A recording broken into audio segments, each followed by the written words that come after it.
বাইরে ঝড় উঠছে। তো ঝড় উঠুক না কেন, আমি তো ঝড় উঠাচ্ছি এখানে। ঝড় উঠুক। জয় বাংলা, জয় বঙ্গবন্ধু। রাষ্ট্রপতি মোহাম্মদ শাহাবুদ্দিন কি সত্যিই পদত্যাগ করতে যাচ্ছেন? কেন হঠাৎ তাকে ঘিরে শুরু হয়েছে তুমুল আলোচনা? নেপথ্যে কি শুধুই রাজনৈতিক সিদ্ধান্ত, নাকি রয়েছে আরও জটিল কোনো সমীকরণ? একাধিক সূত্রে উঠে এসেছে চাঞ্চল্যকর কিছু তথ্য, তবে এখনও কোনো আনুষ্ঠানিক ঘোষণা আসেনি। দীর্ঘদিন ধরেই রাজনৈতিক অঙ্গনে নানা জল্পনা চলছিল, কিন্তু সাম্প্রতিক সময়ে সেই আলোচনা যেন আরও জোরালো হয়েছে। একাধিক সংশ্লিষ্ট সূত্রের দাবি, রাষ্ট্রপতি মোহাম্মদ শাহাবুদ্দিন শিগগিরই পদত্যাগ করতে পারেন। যদিও সরকার বা বঙ্গভবনের পক্ষ থেকে এই বিষয়ে এখনো কোনো আনুষ্ঠানিক বক্তব্য দেয়া হয়নি। 2023 সালের 24 এপ্রিল বাংলাদেশের 22তম রাষ্ট্রপতি হিসেবে শপথ নেন মোহাম্মদ শাহাবুদ্দিন। 2024 সালের রাজনৈতিক পরিবর্তনের পরও তিনি দেশের সর্বোচ্চ সাংবিধানিক পদে বহাল রয়েছেন। সূত্রগুলোর ভাষ্য অনুযায়ী চলতি বছরের মে মাসে চিকিৎসার জন্য লন্ডনে অবস্থানকালে রাষ্ট্রপতি টেলিফোনে সাবেক প্রধানমন্ত্রী শেখ হাসিনার সঙ্গে কথা বলেন বলে দাবি করা হচ্ছে, তবে এই তথ্য স্বাধীনভাবে নিশ্চিত করা যায়নি। আরও দাবি করা হচ্ছে, পরবর্তী গোয়েন্দা সংস্থাগুলো বিষয়টি জানতে পারে এবং এরপর থেকেই রাষ্ট্রপতির ভবিষ্যৎ নিয়ে আলোচনা আরও গতি পায়। তবে এখানেই শেষ নয়।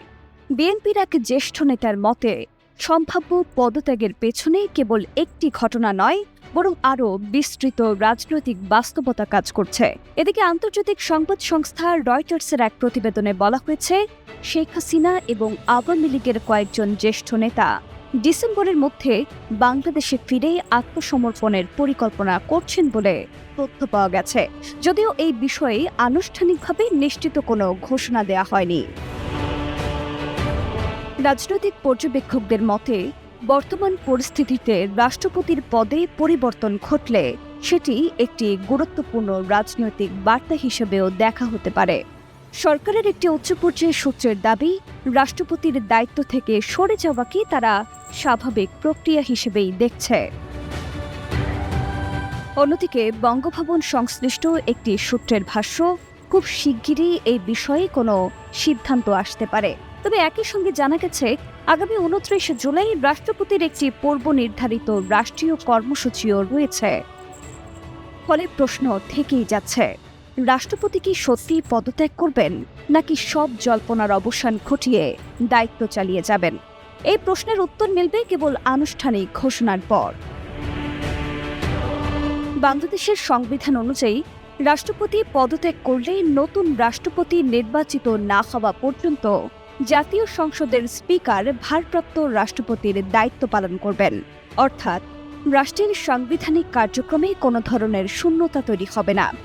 সব মিলিয়ে রাষ্ট্রপতি মোহাম্মদ শাহাবুদ্দিনকে ঘিরে রাজনৈতিক অঙ্গনে আলোচনা তুঙ্গে থাকলেও এখন পর্যন্ত কোনো আনুষ্ঠানিক পদত্যাগপত্র প্রকাশিত হয়নি এবং সরকারও বিষয়টি নিশ্চিত করেনি। তবে পরিস্থিতি দ্রুত পরিবর্তন হতে পারে।